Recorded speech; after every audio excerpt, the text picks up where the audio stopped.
Capítulo 19. E sucedeu que, enquanto Apolo estava em Corinto, Paulo, tendo passado por todas as regiões superiores, chegou a Éfeso, e achando ali alguns discípulos, disse-lhes: Recebestes vós já o Espírito Santo quando crestes? E eles disseram-lhe: Nós nem ainda ouvimos que haja Espírito Santo. Perguntou-lhes então: Em que sois batizados então? E eles disseram: O batismo de João. Mas Paulo disse: Certamente João batizou com o batismo do arrependimento, dizendo ao povo que cresce no que após ele havia de vir, isto é, em Jesus Cristo. E os que ouviram foram batizados em nome do Senhor Jesus. E, impondo-lhes Paulo as mãos, veio sobre eles o Espírito Santo, e falavam línguas e profetizavam. E estes eram, ao todo, uns 12 varões. E, entrando na sinagoga, falou ousadamente e por espaço de 3 meses, disputando e persuadindo-os acerca do reino de Deus. Mas, como alguns deles se endurecessem e não obedecessem, falando mal do caminho perante a multidão, retirou-se deles e separou os discípulos, disputando todos os dias na escola de um certo tirano. E durou isto por espaço de 2 anos, de tal maneira que todos os que habitavam na Ásia ouviram a palavra do Senhor Jesus, assim judeus como gregos. E Deus, pelas mãos de Paulo, fazia maravilhas extraordinárias, de sorte que até os lenços e aventais se levavam do seu corpo aos enfermos, e as enfermidades fugiam deles, e os espíritos malignos saíam. E alguns dos exorcistas judeus ambulantes tentavam invocar o nome do Senhor Jesus sobre os que tinham espíritos malignos, dizendo: Enconjuro-vos por Jesus, a quem Paulo prega. E os que faziam isto eram 7 filhos de Seva, judeu, principal dos sacerdotes.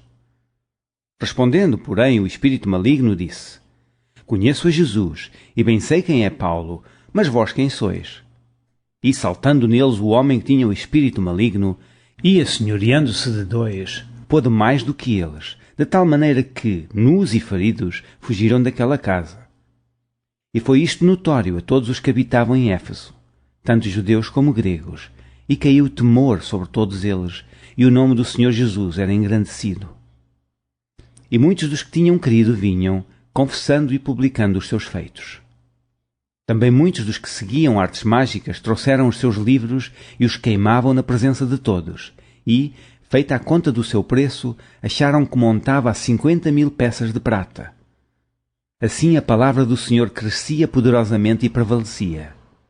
E, cumpridas estas coisas, Paulo propôs em espírito ir a Jerusalém, passando pela Macedónia e pela Acaia, dizendo: Depois que houver estado ali, importa-me ver também Roma.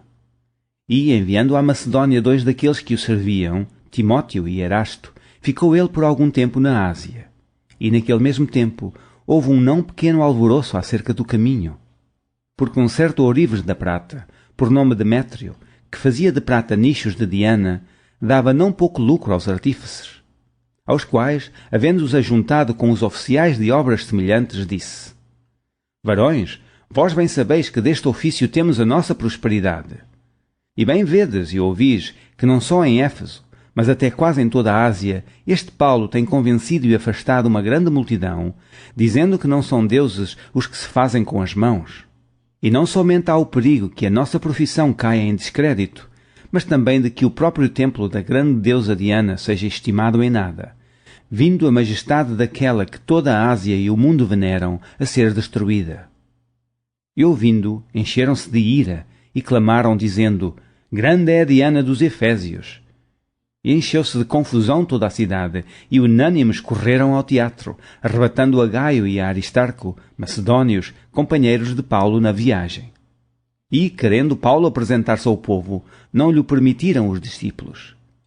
E também alguns dos principais da Ásia, que eram seus amigos, lhe rogaram que não se apresentasse no teatro. Uns, pois, clamavam de uma maneira, outros de outra, porque o ajuntamento era confuso, e os mais deles não sabiam por que causa se tinham ajuntado.